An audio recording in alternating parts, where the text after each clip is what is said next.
पूछते हैं भोलेनाथ आप ये मुर्दे की भस्म क्यों रमाते हो? शंकर भगवान बोले ये मुर्दे की भस्म इसलिए मुझे अच्छी लगती है क्योंकि इसको जो लेके आते हैं वो राम नाम सत्य बोलते बोलते आते हैं। इसके चक्कर में इतने सारे लोग राम नाम सत्य बोल रहे हैं, इतना पुण्य वाला होगा, इसलिए इसकी राख को मैं शरीर पे चढ़ा ले रहा हूं, इतना पुण्य वाला होगा। सोचो। और आपसे भी निवेदन है, किसी के दिवाली मिलने जाओ तो हैप्पी दिवाली मत कहो, होली मिलने जाओ तो हैप्पी होली मत कहो, जाते ऐसे बोलो काका जी राम नाम। काका जी कुर्सी से नीचे। काका जी सोचे बताओ मेरा बुरा साटा है, नहीं नहीं बुरा नहीं, मरने के बाद लोग बोलेंगे, इससे पहले तुम जीते जी बोल।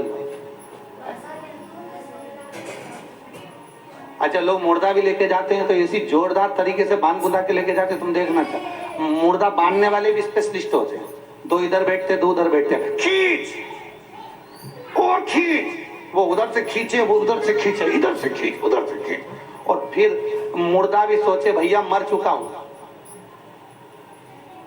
सबको मालूम है भगेगा नहीं, फिर भी बांध के। शंकर भगवान ने पार्वती से यही कहा था अपन ऐसे घर में रह रहे हैं जहां लोग नहीं भी आएंगे तो बांध के लाएंगे, कोई नहीं जाना चाहता शमशान, फिर भी लोग उसको बांध कर ले जाते। चल ऐसी हो चले चले शंकर।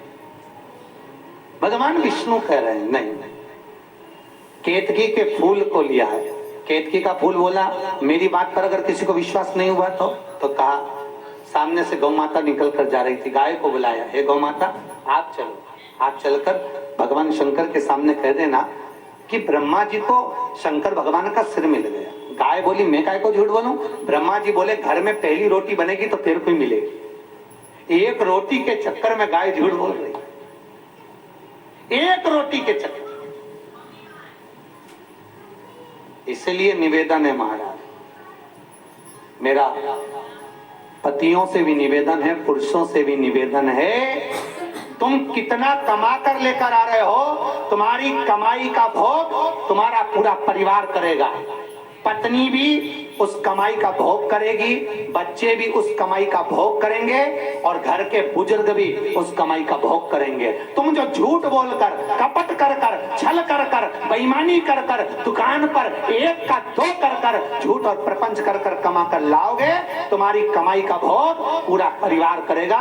पर इतना याद रखना, तुमने जो झूठ बोलकर कमाया, छल कर कर कमाया, उस कर्म का भोग तुझे अकेले करना पड़ेगा। कर्म का भोग तुम्हें अकेले करे।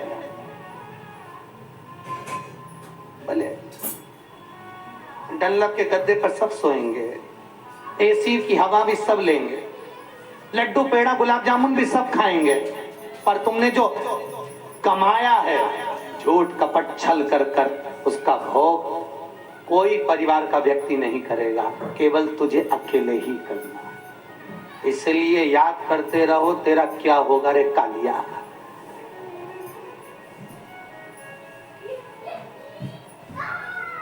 घर में लिख के रख लो एक लाइन, कौन सी? बोलो तो, एक लाइन लिख के रखो, तेरा क्या होगा रे कालिया।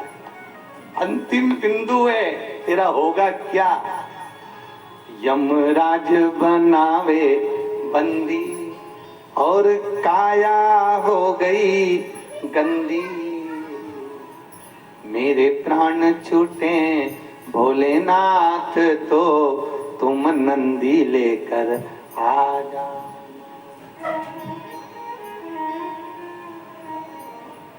जब आए मरण का मौका, कहीं हो ना जाए धोखा, मेरी सैया छूटे भोलेनाथ तो तुम नैया लेकर आ जा। प्रभु अंतिम बिंदु है जी, भोगना। हम कई बार कथा में कहते हैं तुम किसी से मत डरो, भगवान से नहीं डरना, मत डरो, माता पिता से नहीं डरना, मत डरो, आप पति पत्नी से, पत्नी पति से नहीं डरना, मत डरो, आप संत महात्मा से नहीं डरना, मत डरो। आप वेद और पुराणों से नहीं डरना, मत डरो। आप मंदिर और देवालय से नहीं डरना, मत डरो। आप संत साधुओं से नहीं डरना, मत डरो। आप किसी से मत डरो। पर शिव पुराण कहती है अपने कर्म से जरूर डरना, क्योंकि कर्म का भोग तो परमात्मा को भी भोगना पड़ता है। कर्म का भोग तो भगवान भी भोगे हैं। सीता जी ने एक चिड़िया को कैद में रखा तो मां जानकी को कैद में रहना पड़ा। राम जी ने छुपकर बाली को मारा था तो कृष्ण अवतार में वो बाली ने छुपकर राम जी को मारा। छुपकर भगवान कृष्ण के चरण में बाण दिया है, वही बाली ने जरा बनकर। कर्म का भोग तो भोगना। मनुष्य का शरीर मिला ही काय के लिए? दो कारणों से, एक भगवान का भजन करो और दूसरा कर्म का भोग भोगो। होकर लगे तो समझ लो पूर्व का करा है। कोई तुम्हारा पैसा खाकर चले गया, समझ लेना पुराने समय में तुम खाकर भग गए थे, अब वो खाकर भग गया। भोगना पड़ेगा। याद है वो कथा बसई में सुनाई थी यहीं पे। एक सेठ जी उधार पैसा देते थे सबको। एक चोर ने विचार करा, बताओ सेठ जी के पास इतना पैसा है, सबको उधार देते, मैं भी ले आता हूँ, साथ में तिजोरी भी देखी आऊंगा। यहीं की कथा है, याद करिए। और चोर गया सेठ जी के यहाँ। सेठ जी, सेठ जी, सेठ जी बोले क्या है? मेरे बेटे की शादी है, मेरे को उधार रुपया चले जा, पर ये बता यह जन्म में देगा कि वह जन्म में देगा? सेठ जी पूछते थे इस जन्म में दोगे कि अगले जन्म में? तो क्या चोर ने सोचा यह जन्म कौन ने देखा, तो अगले जन्म में देंगे हम। तो अब चोर ने तो कह दिया, सेठ जी ने पैसा भी दे दिया, वो लेके भी चले गए, तिजोरी भी देख लिया, आ गया रात को वापिस चोरी करनी। चोरी करने आया तो जहां पर सेठ जी की गाय भैंस बनती थी तो भैंस के तबेले में जाके छुप गया। ताक ताक कर देखता रहा, सेठ जी उठ के जाए, मैं तिजोरी लेके भागू। सेठ जी जैसे गए, रात के 1:30 बज गए।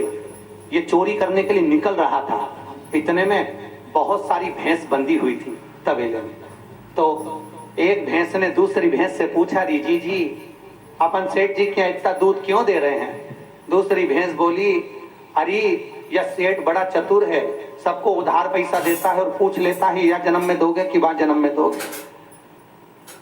जिसने कह दिया ये जन्म में देंगे तो जो चुका देता है वो तो बच गया, और जिसने कह दिया हम तो वहां जन्म में देंगे, ये सेठ बड़ा चतुर है, वहां जन्म के चक्कर में देने के चक्कर में अगला जन्म हमारा भैंस का हो जाता है और भैंस बन के ये सेठ जी दूध निचोड़ के निकाल के ले जाता।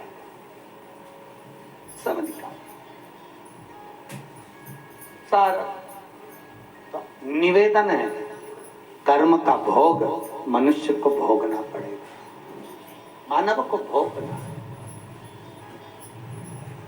मत बुरे कर्म कर बंदे वरना पछताएगा, भगवान की आंखों से तू बच नहीं भोगना पड़ेगा। कर्म का भोग भोगी। गौ माता को लिया, नीचे आकर भगवान ब्रह्मा ने विष्णु से पूछा, नारायण से, प्रभु आपको भगवान का चरण मिल गया? नहीं, मुझे चरण नहीं मिला। सत्य बोले। भगवान विष्णु ने शंकर के सामने एक शब्द सत्य का बोल दिया, इसलिए भगवान का नाम सत्य नारायण पड़ गया। क्या नाम पड़ा? सत्य। ब्रह्मा जी आपको सिर मिला? हाँ।